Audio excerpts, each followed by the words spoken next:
नमो अरिहंताणं।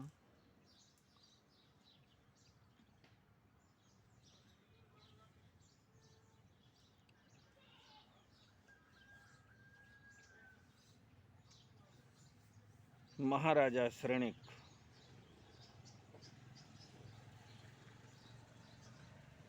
भगवान महावीर के अनन्य भक्त,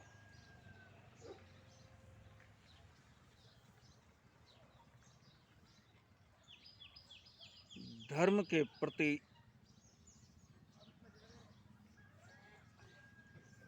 प्रगाढ़ आस्था रखने वाले,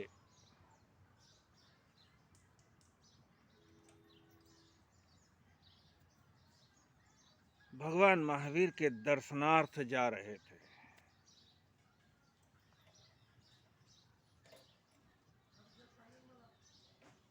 ये श्रावक धर्म है।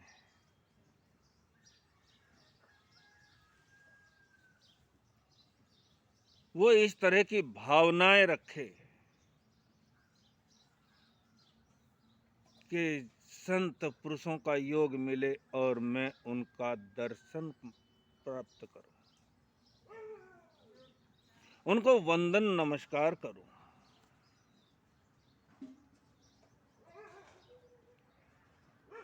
और जो जैसा व्यक्ति होता है, जिस तरह की उसकी कामनाएं, इच्छाएं, वासनाएं होती हैं, वो उसी के प्रति आकर्षित होता है।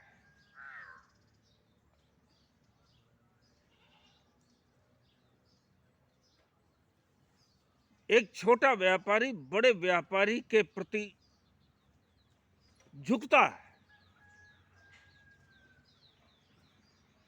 एक नेता बनने की इच्छा रखने वाला बड़े नेता के समक्ष झुकता है।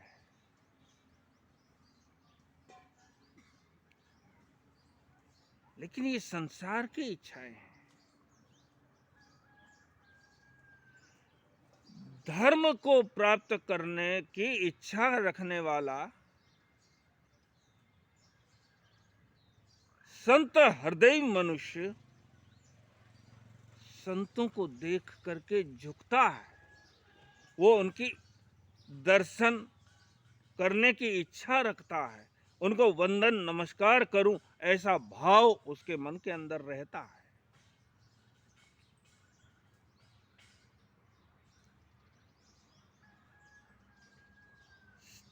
श्रेणिक भगवान महावीर के दर्शन करने के लिए जा रहे थे। जब जंगल के रास्ते से गुजर रहे थे, उन्होंने देखा रास्ते के अंदर शमशान भूमि में, देखो संतों को ऐसी जगह बड़ी रुचिकर लगती थी। शायद शमशान भूमि,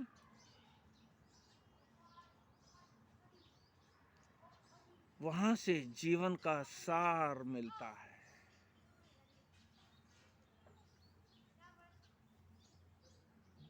कहते हैं ना, मसाणिया वैराग्य। मसान भूमि में जाने के बाद हर किसी को वैराग्य आ ही जाता है, क्षण मात्र का ही सही। किसी को हमेशा के लिए स्थिर हो जाए वैराग्य, जागरूक हो जाए, परम अवस्था को प्राप्त कर ले, लेकिन एकदम साधारण मनुष्य भी जब किसी मुर्दे को लेकर के जाता है, उसको दाह संस्कार करता है, तो उस समय वो सोचता है क्या है जीवन।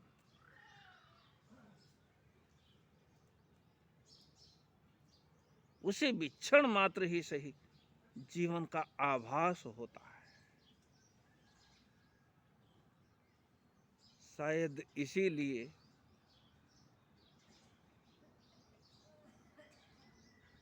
आध्यात्मिक पुरुषों को शमशान भूमि शायद ज्यादा पसंद रही हो।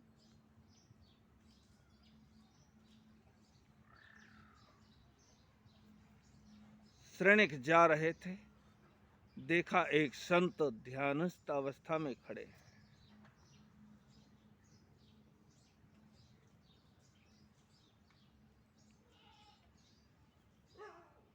रथ के नीचे उतरे। इतना बड़ा सम्राट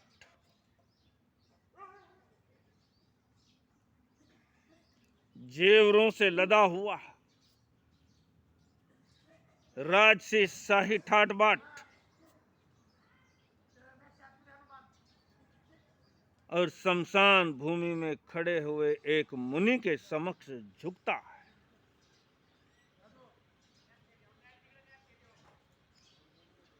ये है गरिमा धर्म की, आध्यात्म की। यहां तुम्हारी दौलत से कोई वास्ता नहीं है, यहां तुम्हारे पद से कोई वास्ता नहीं है। धार्मिक व्यक्ति, अब देखते हैं ना, एक छोटा सा बच्चा भी अगर कोई दीक्षित होता है तो बुजुर्ग 70-80 साल का बुजुर्ग उसके चरणों में झुक जाता है। उसके दादा की उम्र का, और उसके सामने नतमस्तक होता है। उम्र से बड़ा कोई मायने नहीं रखता, पद से बड़ा कोई मायने नहीं रखता, वैभव से, धन संपत्ति से बड़ा कोई मायने नहीं रखता।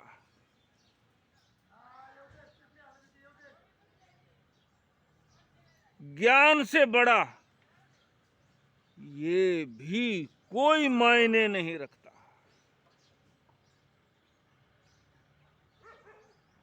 क्योंकि सिर्फ अगर ज्ञान ही उसने रटा है,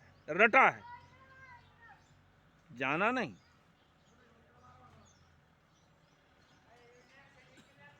तो वो भी एक रटन, कोई महत्वपूर्ण वस्तु नहीं हो गई। लेकिन जो साधना से बड़ा है, जो आध्यात्म से बड़ा है,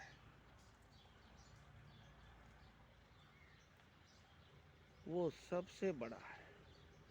जो सहजता, सरलता, पवित्रता से बड़ा है,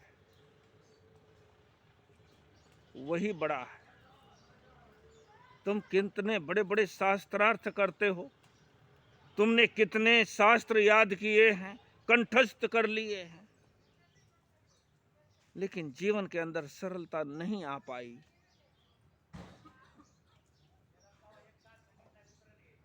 तो वो ज्ञान भी सिर्फ तोता रटन हो जाती है। इसलिए इतने बड़े साम्राज्य का मालिक राजा श्रेणिक अपने शाही ठाट बाट के साथ भगवान के दर्शन के लिए जाते हुए देखता है मुनि को, और रथ के नीचे उतर करके उनके चरणों में झुक जाता है।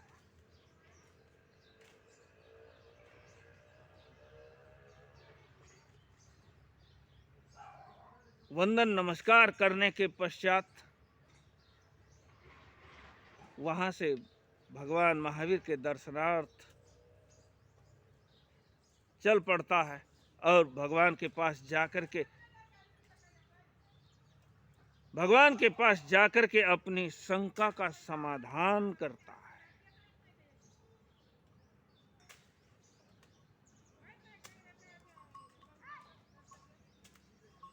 भगवान, मैंने रास्ते में आते हुए एक मुनि को देखा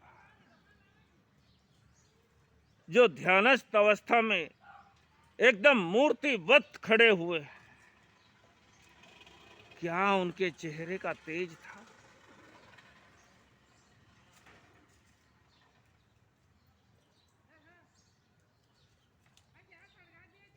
वो कितने अच्छे दिखाई दे रहे थे।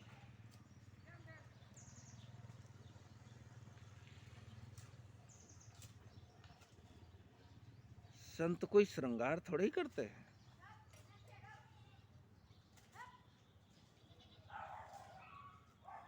लेकिन आभा मंडल ये आभा मंडल भी हम सबके साथ होता है, संतों के साथ भी होता है, आम आदमी के साथ भी होता है, और एक खटीक के साथ भी होता है।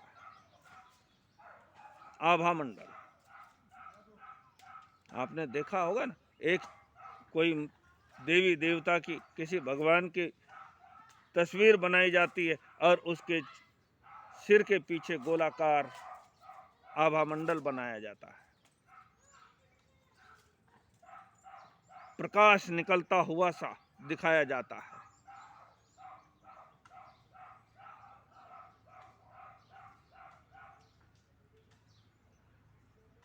लेकिन जो पापी आत्माएं होती हैं, उनके आभा मंडल एकदम काले होते हैं, काले कर्म बोलते हैं ना, वो काले कर्मों से काला आभा मंडल होता है। लेकिन हम जितने जितने पवित्रता की ओर बढ़ते हैं, उतना उतना हमारा आभा मंडल शुभ्र होता जाता है, सफेद होता जाता है, चमक पैदा होती है। इसलिए वो प्रकाश के रूप में दिखाया जाता है। और उसी का तेज उस चेहरे के ऊपर दिखाई पड़ता है। कोई श्रृंगार नहीं है, लेकिन फिर भी इतना आकर्षण कि बड़े से बड़ा व्यक्ति उस भिखारी जैसे दिखाई देने वाले संत के समक्ष जाकर के झुक जाता है। क्यों? ये आध्यात्म की ताकत है, ये धर्म का प्रभाव है। भगवान, मैंने उन मुनि को देखा, क्या मैं जान सकता हूं, जो इतने साधना में तल्लीन थे, अगर वो इस समय में अगर वो अपनी आयुष्य पूर्ण करें तो कौन सी गति में जाएंगे?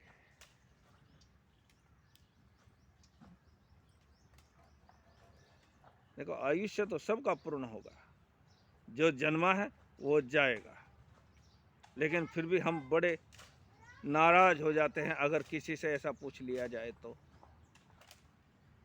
ये नाराज होने की बात नहीं, समझने की बात है। अगर वो इस समय आयुष्य पूर्ण करें तो कौन सी गति में जाएंगे?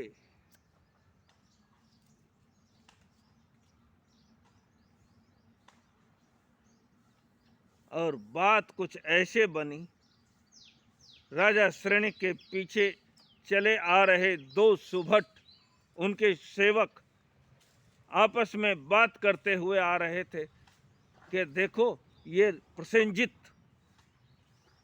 वो जानते थे ये राजा प्रसेनजित है।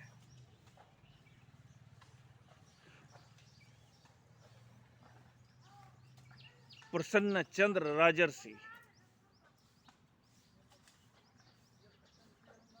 ये प्रसन्न चंद्र राजर्षि अपने इतने बड़े राज वैभव को छोड़ करके और उस छोटे से बच्चे के कंधे के ऊपर इतनी बड़ी जिम्मेदारी सौंप करके यहाँ साधु बन करके खड़े हैं।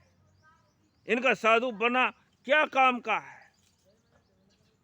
अपनी जिम्मेदारियों से भाग खड़े हुए। अरे वो छोटा सा बच्चा परेशान हो रहा है, पड़ोसी राजा उसे परेशान कर रहे हैं, और ये यहाँ पर साधु बन करके खड़ा हुआ है। इसके साधु बनने का क्या फायदा?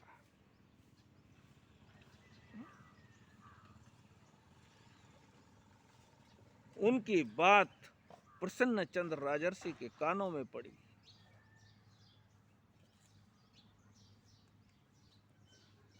जो ध्यानस्थ अवस्था में खड़े थे,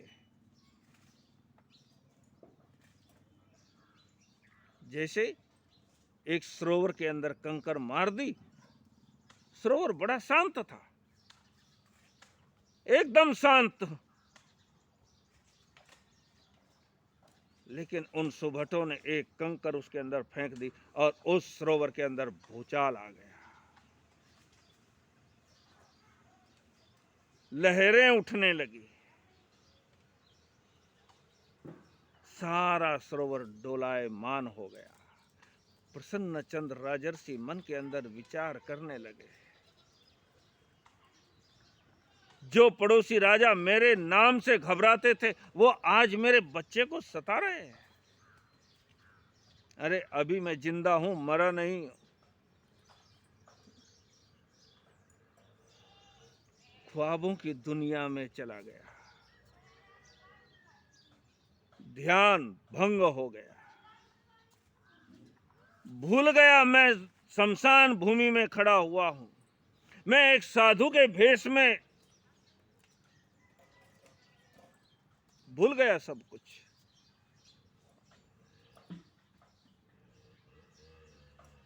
हमारे तुम्हारे साथ भी कभी ऐसा हो जाता है, हम किसी ख्यालों की दुनिया में ऐसे खो जाते हैं कि हमें पता ही नहीं चलता समय का, हमें पता ही नहीं चलता हम कहाँ बैठे हैं, हम क्या कर रहे थे। कोई अचानक से आकर के झकझोर दे तो उस समय जैसे नींद से जागे हो। ऐसी है ये हमारे ख्यालों की दुनिया। प्रसन्न चंद्र राजर्षि मन के अंदर विचार करने लगे, उनकी इतनी ताकत बढ़ गई।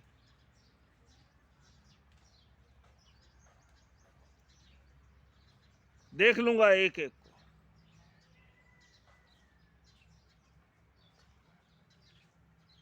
विचार करते करते युद्ध भूमि के अंदर चले गए। भयंकर युद्ध प्रारंभ हो गया। प्रसन्न चंद्र राजर्षि बड़ी ताकत के साथ लोगों को गाजर मूली के जैसे काटते चले गए।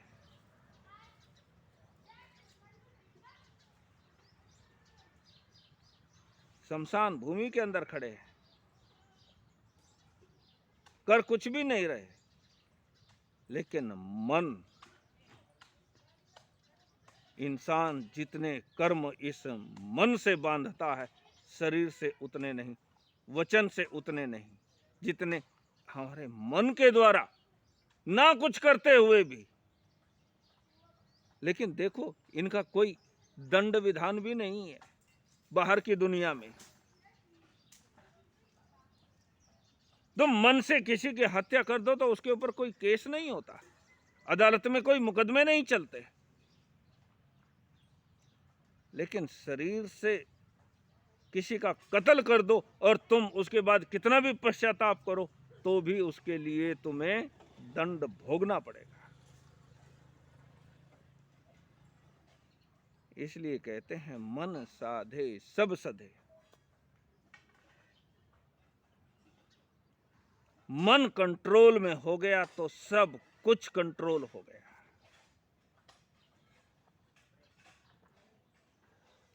हम बोलते हैं, पहले हमारे मन के अंदर वो बात पैदा होती है, तब हमारे वचन से बात निकलती है। हमारा शरीर, पहले मन के अंदर बात आती है, फिर हमारा शरीर कुछ करता है। अपनी मर्जी से कुछ नहीं करता। हमारी भाषा अपनी मर्जी से कुछ नहीं करती। इसलिए मेन ड्राइवर तो मन है।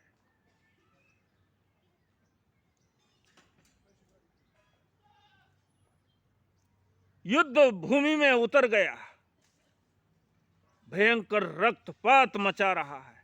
लड़ते लड़ते उसका जो शस्त्र थे वो शस्त्र खत्म हो गए।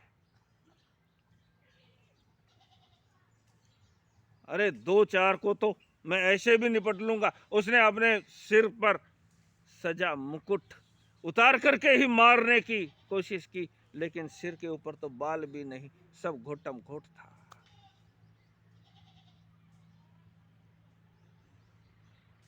ख्यालों में ही, विचारों की दुनिया में ही उसने सिर पर से मुकुट उतारना चाहा, लेकिन एकदम जागृति आई, सिर पर तो कुछ नहीं। अरे मैं शमशान भूमि में खड़ा हुआ, मैं एक 5 महाव्रत को धारण किया हुआ साधु और रणभूमि के अंदर ये क्या अनर्थ कर बैठा। उसके मन के अंदर ये ख्याल चल रहे थे। उधर श्रेणिक भगवान महावीर से पूछ रहा है कि भगवान वो इस समय में अगर अपनी आयुष्य पूर्ण करे तो कौन सी गति में जाएंगे। भगवान ने कहा, श्रेणिक अगर वो मुनिराज इस समय में अपनी आयुष्य पूर्ण करे तो 7वीं नरक। श्रेणिक घबरा गया, एक ऐसे मुनि 7वीं नरक तो हमारी क्या। अंदर तक कांप गया। भगवान आप क्या कह रहे हैं, ये मैं क्या सुन रहा हूं। ऐसे तपस्वी 7वीं नरक। भगवान ने कहा अगर इस समय आयुष्य पूर्ण करे तो 6ठी नरक, 5वीं नरक, 4थी नरक, 3री, 2री। श्रेणिक अगर इस समय में वो आयुष्य पूर्ण करे तो 1ली नरक। जैसे जैसे उसके भावों का परिवर्तन होता चला गया वैसे वैसे उसकी गति बदलती चली गई।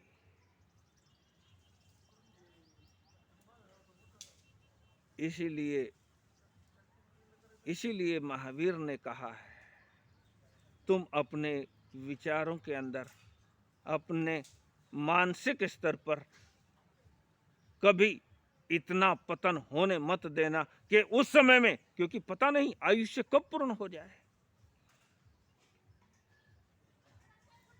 किसी को भरोसा है एक क्षण के बाद क्या होने वाला है, कुछ पता है। अगर उस समय तुम अपने मानसिक स्तर पर पतन तो वैसे ही तुम्हारी गति हो जाएगी।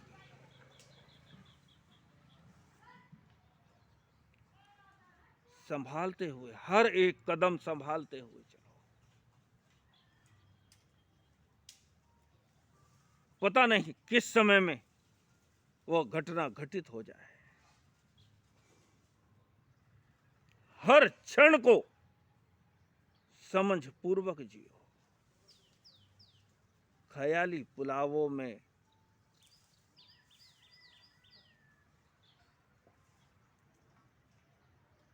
जैसे जैसे उसके भाव बदलते चले गए वैसे वैसे भगवान महावीर श्रेणिक को ये बात कह रहे हैं। 7वीं नरक, 6ठी, 5वीं, 4थी, तो 3री, 2री, 1ली।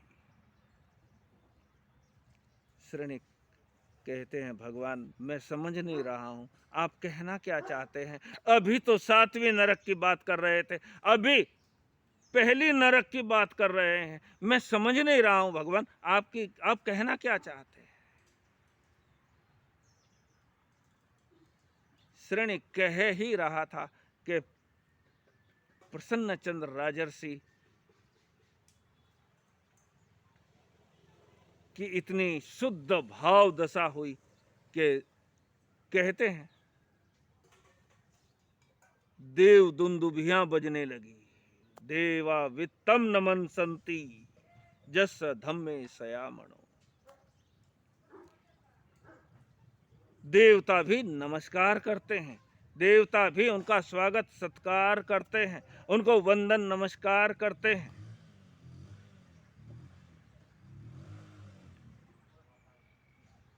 जिसका मन धर्म के अंदर रमा रहता है वो धर्म के अंदर पुनः स्थित हो गए। मैं ये क्या कर रहा हूं, साधु और पंचेंद्रिय बद्ध, पंचेंद्रिय में भी मनुष्य।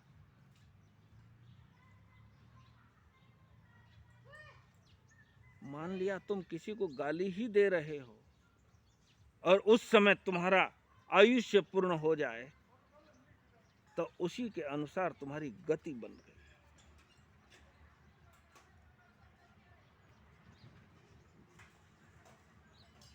देव दुंदुभियां बजने लगी।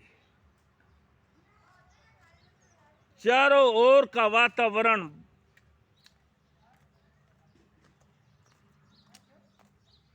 श्रेणिक ने चौंक करके देखा, ये क्या हुआ?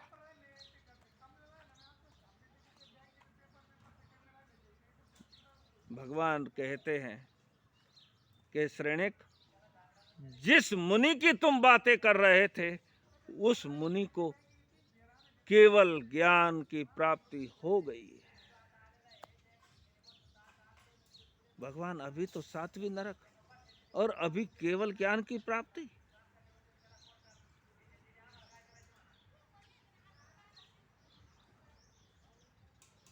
ये है जीवन की दशा।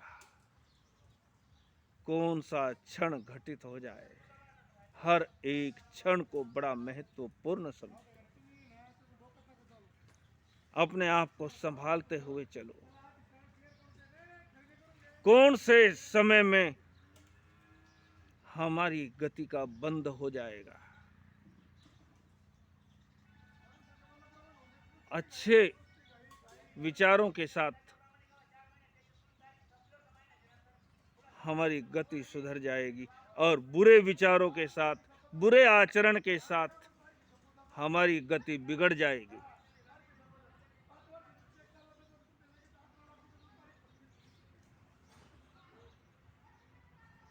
हमारी आगे कौन सी गति होगी, हमारा कौन सा भव होगा, हमारा अगला जन्म कौन सा होगा, यह हमारे विचारों के ऊपर, हमारी मानसिकता के ऊपर निर्भर है।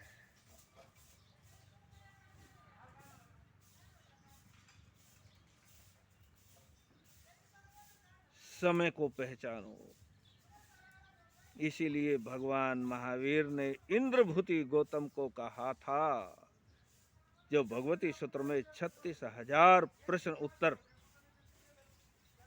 इंद्रभूति गौतम के द्वारा भगवान महावीर से किए गए, वो उनमें एक प्रश्न ये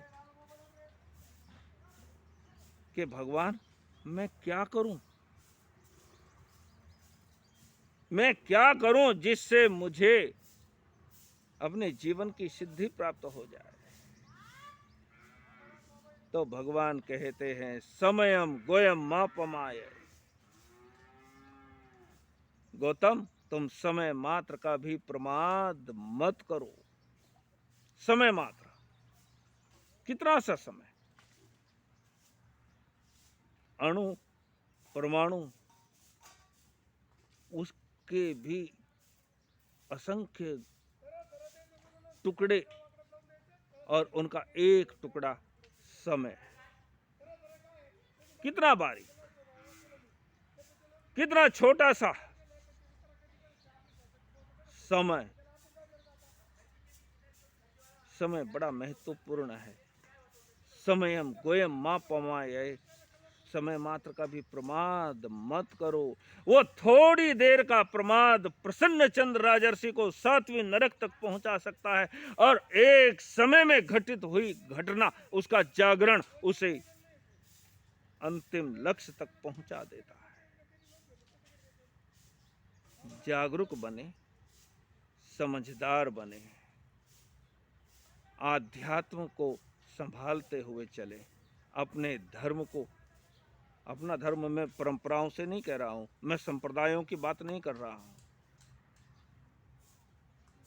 अपने धर्म को संभालते हुए चले। एक एक कदम, एक एक कदम, चरैवेति चरैवेति चरैवेति।